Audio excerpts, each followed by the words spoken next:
Olá, passageiro. Seja bem-vindo. Desejamos uma ótima viagem. Aí, ó, puxando o trem com o pessoal na via aqui, ó. Ó a situação que tá acontecendo. Você vai e pula de um trem pro outro. Se você cair ali e quebrar a perna, aí o problema é seu. Olha só que legal. Pessoal, tá vindo outro país, pessoal. Aguardam aqui, ó. Tá vindo outro país, pessoal.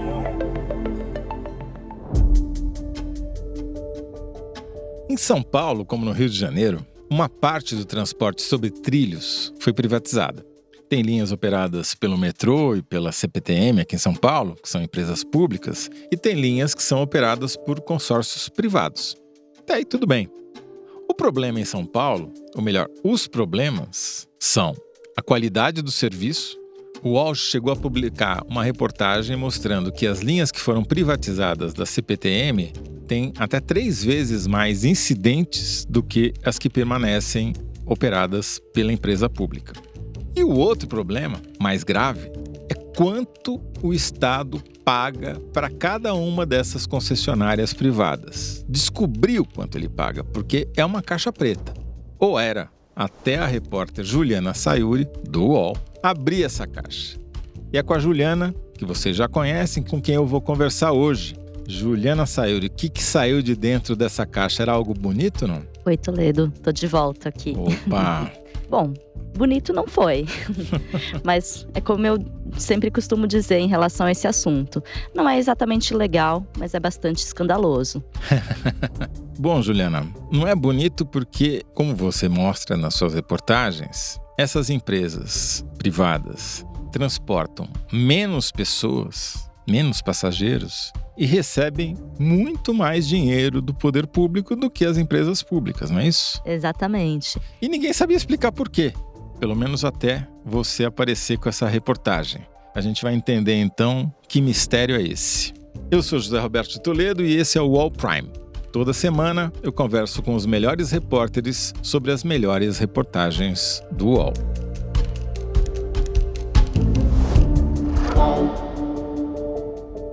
Juliana, antes da gente mergulhar nos trilhos da CPTM, do metrô, dos consórcios privados de transporte, eu queria que você contasse onde você estava quando decidiu investigar esse assunto. Em 2022 eu estava morando no Japão e um belo dia uma pessoa me procurou pelo Twitter para dizer que queria conversar sobre uns documentos internos da CPTM. Na verdade, não mais da CPTM, da Via Mobilidade, a concessionária que assumiu as linhas 8, Diamante e 9, Esmeralda da CPTM. Eu disse, bom, nós podemos conversar, mas eu estou no Japão, a mais de 17 mil quilômetros de distância de São Paulo, e eu não sei se eu tenho nem condições de abraçar essa pauta. E a pessoa, não, quero conversar com você, porque eu vi que você é historiadora e eu acho que você vai ter paciência para ler esses documentos. E eram muitos documentos, basicamente contratos de concessões com diversos anexos e também um bom punhado de documentos internos indicando a ocorrência de falhas na Via Mobilidade que surpreenderam até, enfim, os maquinistas mais experientes de lá. Por que isso acontece? Que tipo de falhas são essas? Então, falhas do tipo que parecem simples, mas elas podem ser extremamente perigosas para o passageiro. Por exemplo, um trem que para entre as estações, ou seja, ele para no meio do nada, os passageiros ficam ali esperando. Mais de uma vez os passageiros tiveram que literalmente abrir, forçar a porta para sair e caminhar sobre os trilhos. Sendo que há outros trilhos do lado, poderiam ser atropelados. Aí, ó, puxando o trem com o pessoal na via aqui, ó. Ó a situação que tá acontecendo. Eles desceram todo mundo. Cuidado, moço! Sai daí! Sai daí, menino! Portas abrindo do lado oposto, trens não parando nos sinais, porque também tem sinal vermelho para trem. E muito disso também é por causa da situação dos trilhos e da situação dos trens, né? Pegando fogo na borracha da porta. É isso aqui, ó. Isso é privatização, amigos. A iniciativa privada assumiu essas linhas que não estavam 100%, mas também elas estavam funcionando muito bem, obrigada, até então. Quando elas assumem, elas trocam a equipe que operava esses trens? Exatamente. A diferença foi o pessoal. o quadro. O material humano mudou Capital humano. e o capital literal, assim, os trens, as linhas, os trilhos continuaram os mesmos. Isso. Juliana, quando você voltou para São Paulo, se debruçou sobre esse material todo, já tinha publicado uma parte dele, você obviamente deve ter recebido mais dicas, mais gente deve ter te procurado com mais informações. O que você descobriu nesse momento? As falhas continuaram ocorrendo, tanto que o Ministério Público abriu uma investigação para questionar a condução da Via Mobilidade nessas linhas. E eu deixei o assunto um pouco de lado, até que uma outra fonte me abordou, dizendo que queria conversar sobre dinheiro. E essa pessoa me perguntou: você sabe para onde vai o dinheiro do bilhete único? Eu disse: não, nunca pensei sobre isso. E ele disse: então, eu também não. Ninguém sabe. Bilhete único, para quem não é de São Paulo, é um bilhete que permite a integração entre os ônibus da SP Trans e metrô, CPTM e agora as linhas privatizadas também. Com o mesmo bilhete, você circula em ônibus, trem, metrô, por um determinado período. Isso. E foi aí que eu decidi, então, procurar como que era dividido o bolo bilionário do dinheiro do bilhete único entre todas as operadoras de transporte de São Paulo. Esse não é um dado que fica à disposição do público na internet, você entra numa página e Não, acha. mas deveria. E aí, por que o negócio do bilhete único é importante? Porque o bilhete único é a principal fonte de receita tarifária de todo o sistema de transporte. Toda vez que alguma empresa carrega o vale transporte dos seus funcionários, vai para uma conta. Toda vez que a gente para na bilheteria, no totem e faz uma recarga, vai para essa mesma conta, uma conta centralizadora. A SP Trans é a administradora do contrato, digamos, da conta. E a SP Trans é uma empresa Pública vinculada à prefeitura, não Tá. ao governo do estado. Só que o que acontece? Depois disso, esse bolo tem que ser repartido, né? Uhum.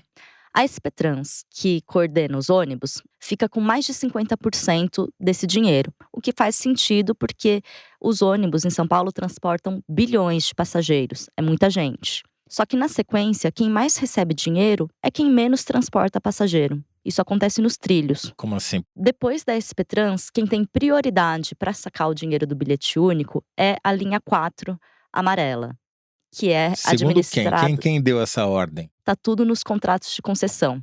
Então, quando o governo do estado concedeu a linha 4 amarela à iniciativa privada, mais especificamente a Via 4, que faz parte do grupo CCR, essa é a empresa que tem vários contratos com o governo, ficou lá estabelecido que quem teria prioridade para sacar essa grana depois da SP Trans seria a linha 4 amarela.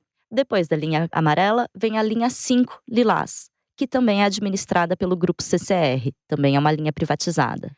Depois da linha 5 lilás, quem vem são as linhas 8 diamante e 9 esmeralda, que são administradas pela Via Mobilidade, que também faz parte do grupo CCR. Então, no final das contas, quem mais transporta passageiros sobre trilhos, que são metrô e CPTM, ficam literalmente com o que sobra desses repasses. Com as migalhas ali do bilhete Com as único. migalhas. E aí foi interessante, na verdade, ver como funciona, né, essa divisão, ver como funciona essa distribuição desigual de repasses, mas teve uma pergunta que eu não consegui responder, porque, na verdade, nenhum dos órgãos públicos e nenhuma das empresas envolvidas quis responder. Como é que vocês fazem essa conta? Como é que vocês chegaram a esse percentual para dividir os repasses assim? Ninguém sabe. Qual é esse percentual? Além de receber primeiro, recebe mais por passageiro, por exemplo? Exatamente. É como se tivesse uma tarifa, entre aspas, especial por passageiro transportado. Quer dizer, o passageiro paga R$5 e esse dinheiro não vai igualmente para todas as empresas públicas e privadas que o transportam pela cidade. Os ônibus têm prioridade, os ônibus também são privados, né? Lembrando sempre.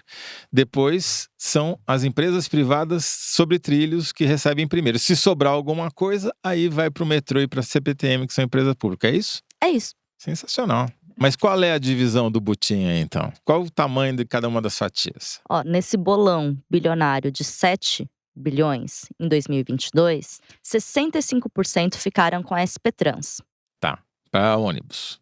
para ônibus. Então sobraram 35% do bolo do bilhete único. como é que esses 35% foram divididos em 2022? Em 2022, as linhas privatizadas ficaram com 28%, totalizando mais de 2 bilhões de reais, e as linhas públicas ficaram com 7%. Ah, mas deve ser porque as linhas públicas transportaram menos gente do que as linhas privadas, não é isso, Juliana Sayuri? Na verdade, a ordem é inversamente proporcional. As linhas privatizadas, na verdade, não transportaram nem metade dos passageiros que as linhas públicas transportaram. As linhas públicas transportaram 1 bilhão 230 milhões de passageiros. As linhas privatizadas chegaram ali a quase 500 milhões. Quer dizer, as linhas públicas transportaram mais do que o dobro de passageiros do que as linhas privadas, e as linhas privadas ficaram com 4 vezes mais dinheiro do bilhete único do que as linhas públicas. Exatamente. Bonito isso, né? Assim, isso que chama capitalismo sem risco, né? Eu acho que uma expressão boa é aquela de socializar, então, os prejuízos e privatizar os lucros. Certo. O que as empresas dizem, o que o governo do estado diz, o que a CPTM e o metrô dizem sobre essa divisão meio absurda? Eu vou dizer o que o secretário Rafael Benini, que é o titular da Secretaria de Parcerias e Investimentos do governo Tarcísio, me disse e me surpreendeu bastante. Lembra que eu tinha dito que é escandaloso, mas não é ilegal? Uhum. Basicamente, ele me disse a mesma coisa, em uma entrevista exclusiva. Ele disse, olha, a gente pode discutir se está certo ou se está errado, mas está no contrato. Quando eu faço uma PPP, eu preciso dar garantia. O Estado não consegue prestar garantia. Então, o que eles fizeram? Olha, eu vou fazer uma concessão. E por que é uma concessão? Porque eu vou te dar prioridade no acesso no dinheiro do BU. Para ser uma concessão, eu não tenho que prestar garantia. Então, foi uma decisão do Estado na época. Né? Daí você pode discutir se está certo ou errado, mas hoje está no contrato. Precisa ver o que as empresas que vão comprar as linhas que vão ser privatizadas vão dizer sobre essa divisão, né? Porque elas vão importar mais trabalho, mais passageiro e menos recurso. Ou, na verdade, quem for ocupar o lugar do metrô e da CPTM nessa divisão, eu duvido que vai se contentar com as migalhas. Mas como é que você descobriu isso? Documento. Lendo documentos. Que você obteve de que maneira? Esses documentos, os contratos são públicos. Tá. São públicos, assim, tem que ir num Google, tem que ir procurando abas e abas ali das secretarias, mas eles são públicos. E o do dinheiro? Esse não. Inclusive, nessa parte dos contratos, não tem menção ao dinheiro. Quanto que é, né? Sei. Só tem essa palavrinha mágica que é prioridade. Mas como é que você descobriu a parte do dinheiro, então? Se não são públicos? Uma saga via Lei de Acesso à Informação e fontes.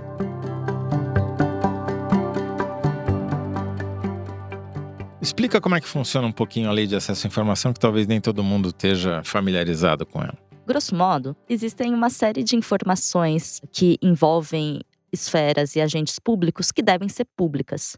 Muitas delas não estão tão públicas assim. Então, a gente tem que bater a porta dos órgãos e pedir acesso a elas. Às vezes, no melhor dos mundos, essas informações caem como uma luva, é tudo lindo, tá tudo ali. Muitas outras vezes, as respostas são ou evasivas ou simplesmente incompletas, inconclusivas, ou ninguém responde mesmo. E nesse caso, como foi? Você que teve que fuçar. Foram 4 meses em uma saga, e isso, enfim, conversando com várias fontes desses setores, desses órgãos, né? Ninguém queria dar esses dados. Eu tive que pedir várias vezes a todos os órgãos envolvidos. E eu levei um baile, levei uns dribles várias vezes deles. Mas insisti, fiquei lá, entrando com recurso e tal.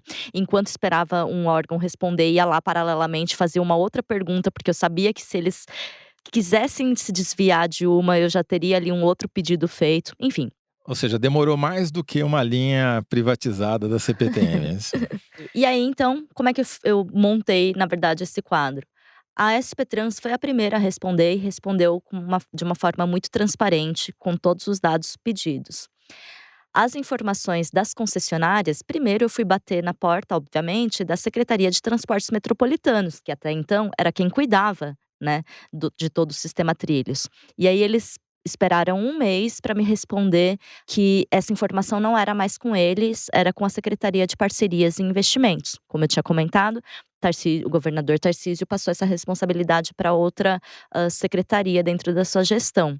Só que aí eu pedi muito gentilmente para que o pedido fosse encaminhado internamente, porque não ia mudar nada da pergunta. Eu só teria, né, mais um tempo ali de 20 dias de espera, no mínimo, para receber essa resposta. Nada foi feito, obviamente que no paralelo eu fiz sim um pedido para a SPI.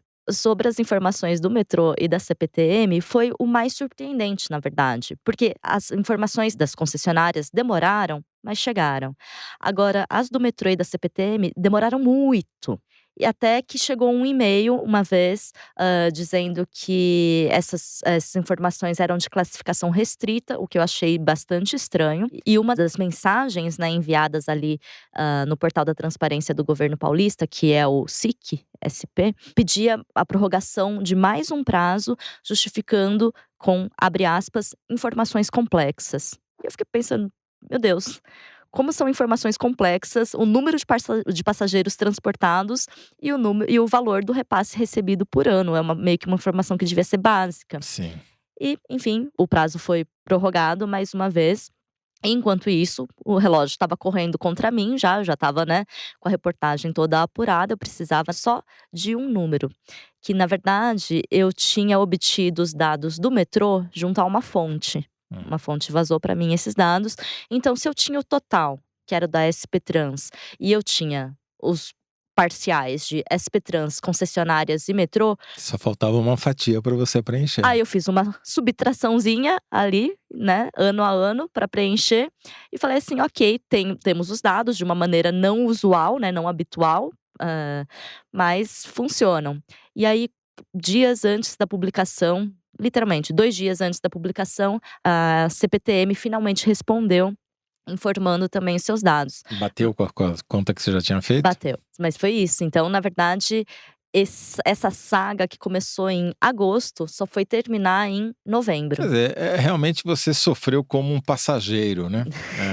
Tentando usar o transporte público em São Paulo, misturando empresas públicas e empresas privadas. Enquanto eu estava levando esse baile de lei de acesso à informação, esperando as respostas dos órgãos públicos, eu fui pra rua, né? Então eu comecei a… Literalmente. Então, estava acontecendo já na época uma articulação bem forte de metroviários, né, o pessoal que trabalha no metrô, e ferroviários, o pessoal que trabalha na CPTM, nessa tentativa de frear um projeto anunciado pelo governador Tarcísio de privatizar tudo. Todas as linhas de todas as empresas. Já que estava dando tão certo, né, a privatização das outras linhas. Exatamente. Então aí eu fui ver como que estavam os trens. Fui para Ferraz de Vasconcelos, Franco da Rocha, Pra quem Ribeirão não sabe, Pires. são cidades do entorno de São Paulo, bem longe do centro da capital. Fiquei até surpresa, na verdade, porque os maquinistas e outros trabalhadores dos trilhos começaram a bater nas câmaras de vereadores, buscando apoio para tentar frear esse projeto do governo do estado. E, curiosamente, muitos parlamentares, vereadores eleitos com até bandeiras bolsonaristas, tarcisistas, se opõem à privatização da CPTM, porque eles sabem que essas cidades que eu mencionei aqui dependem muito dos trilhos, dependem muito da CPTM para chegarem ao centro de São Paulo, para os seus lugares de trabalho. Porque Ferraz de Vasconcelos e Franco da Rocha, que são os dois exemplos que você deu, um de um lado da cidade e outro do outro, completamente, né? São cidades dormitório, né? Exatamente. Foi assim que um vereador tucano, na verdade, alinhado, inclusive, simpático a Tarcísio, definiu quando ele se manifestou com a primeira nota de repúdio contra a privatização da CPTM. Eles sabem que essas pessoas precisam, né, desses trilhos. Funcionando bem, né? Uhum. Aí você foi pra rua, você já estava lá conversando com vereadores, com as pessoas que usam as linhas da CPTM e do metrô, e você se deparou com um companheiro de viagem, o Vitor Gonçalves. Quem é o Vitor? A primeira vez que eu vi o Vitor foi em uma assembleia na antiga sede do sindicato do metrô, no Tatuapé, na Zona Leste. Era uma noite bem gelada e estava um clima bem inóspito, na verdade. Eles estavam votando um possível dia de greve para a categoria. E do nada foi convidado a falar ali o companheiro Vitor. E o companheiro Vitor é um analista de TI de 21, talvez agora 22 anos, que tomou a palavra para contar do ponto de vista dele como um passageiro, como que estavam as linhas 8 e 9, que são as que ele costuma pegar. Nos trens dessa frota você vê a pintura tá toda podre, problemas frequentes. Eles operam com 2 operadores, um em cada cauda, por causa de tanto problema que a frota dá. Ele não é metroviário, nem ferroviário, não trabalha nem no CPTM, nem no metrô. Não, nada disso. Ele só usa. Ele é um usuário do sistema. Tá. E aí ele estava contando não só das experiências dele, mas dos relatos que ele recebe. Porque o companheiro Vitor abriu um perfil no Instagram que se chama Via Imobilidade. Um trocadilho ali, né, com a concessionária que administra as linhas 8 e 9. O próprio governador bloqueou a Via Imobilidade no Facebook, no Instagram e no Twitter. Pra você ver como é que é bizarra a coisa.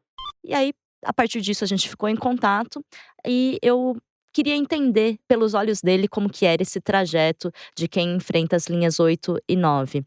Então eu peguei um dia e fui de madrugada até a casa dele. Saí da minha casa às 4h30 da manhã para chegar na casa dele às 5h30 e fazer então o trajeto. Isso porque 5h30 da manhã ele já tá na rua. Ele sai do Grajaú, uma periferia na Zona Sul, e pega um ônibus, aí ele pega a linha 9 Esmeralda em direção ao Osasco, faz baldeação para a linha 5. Essa linha 9 Esmeralda vai acompanhando o Rio Pinheiros, não é isso? Exatamente, ele desce em Santo Amaro. E em Santo Amaro ele troca, faz uma baldeação para a linha 5 Lilás, que também é administrada pela iniciativa privada. Depois da linha 5 ele faz baldeação para a linha 2 Verde, desce e pega então mais um ônibus, anda mais um pouquinho para conseguir chegar no trabalho às 8 horas da manhã. Todos os dias. Ou seja, ele sai de casa às 5h30 e chega às 8. 2h30. Isso. Só para ir. Só para ir. Então, por dia, ele gasta no mínimo 5 horas no transporte público de São Paulo. Qual é a avaliação que o Vitor faz desse transporte que custa 5 horas da vida dele todo dia? Ele tem muitas reclamações, né? Obviamente. E são reclamações que, para quem não usa o transporte público, podem até ser surpreendentes. Por exemplo, Vitor é o tipo de cara que, andando na estação da linha 9, nota que os extintores de incêndio são trancados com cadeado. E ele fica pensando, mas e se tiver um princípio de incêndio aqui, o que a gente faz? Quem tem a chave? Ou, dentro dos vagões, ele também é o tipo de passageiro que fica observando os monitores para ver se a estação próxima, a próxima parada, é de fato a que está sendo indicada ali. Isso porque esse também é um problema que está ocorrendo todos os dias. Então, tem passageiros que vão não sei para onde, param não sei por quê, justamente por causa da falta de sinalização. E ele virou também o tipo de passageiro aficionado por trens, a ponto de ter o seu modelo preferido. Entre eles, o modelo espanhol. Explica pra gente qual é esse modelo espanhol, esse trem espanhol. Vou deixar o Vitor explicar essa definição. Eles foram fabricados lá pela década de 70 na CAF, né, com a empresa espanhola. Eles faziam distâncias bem maiores que as linhas aqui, né? Viagem de 600, 500, 600 quilômetros. Então eles tinham assentos mais confortáveis, nas janelas deles tem filtros de luz UV, você vê que os assentos são bem mais espaçosos, ou seja, já eram mesmo para um serviço de longa distância. Eles vieram parar aqui em São Paulo aqui na década de 90, eles rodaram por vários anos, só que o que acontece? Eles começam trens para longas distâncias, eles têm, né, um espaço, um salão muito apertado para a pessoa ficar em pé, feito para todo mundo viajar sentado. Então, por isso que em São Paulo ele nunca foi bem adaptado, entendeu? Para o contexto assim, de trem metropolitano, de viagens curtas. Então ele foi, conforme as novas rotas foram chegando, eles foram saindo de circulação aos poucos, né? E praticamente todos os exemplares foram cortados, né? Picotados e vendidos como sucata.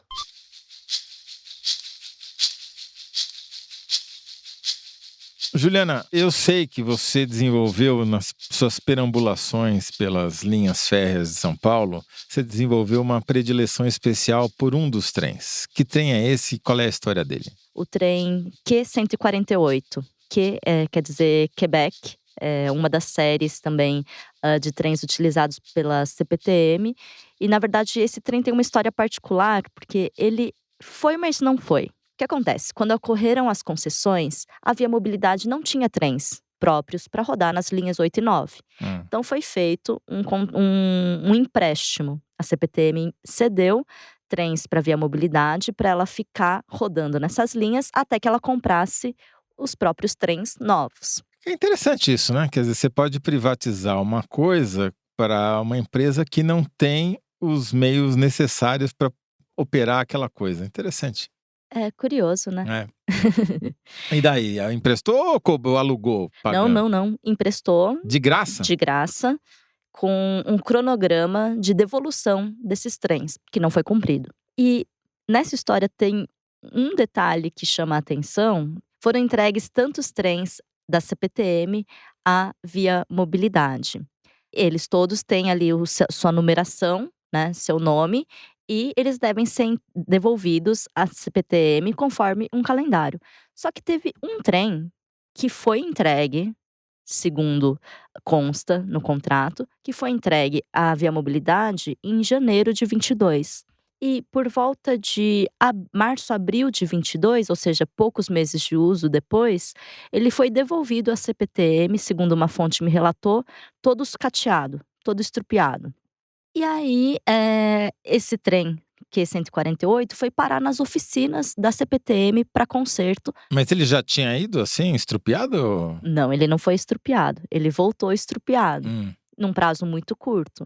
Só que o que acontece? Perguntando oficialmente, a Via Mobilidade diz que nunca recebeu esse trem. Nunca vi. O trem que ela devolveu estrupiado, ela disse que nunca recebeu o trem. Tá. Que nunca esteve em posse dela. E a CPTM, quando eu questionei oficialmente, por e-mail e por telefone, junto à assessoria de imprensa, etc., decidiu que não ia responder essa questão. Então, assim, é um trem que foi, mas não foi. É a volta dos que não foram. Exatamente. Literalmente a volta dos que não foram. Então, oficialmente, ele nunca saiu da garagem. No entanto, ele foi, voltou sucateado e está sendo reformado. Exatamente. Está em uma das oficinas da CPTM, sendo consertado por funcionários da CPTM. E, inclusive, entre ferrofãs, né, que é esse pessoal que não necessariamente que é trabalhador de trilhos, mas que se interessa por trilhos. No Japão tem muito disso, aliás. Nas poucas aparições do Q148, desde que ele foi, mas não foi, tem algumas pessoas que gravaram as passagens dele, o saudoso Q148, postaram no YouTube. É bem bonitinho. Então tem fãs mesmo. Exatamente.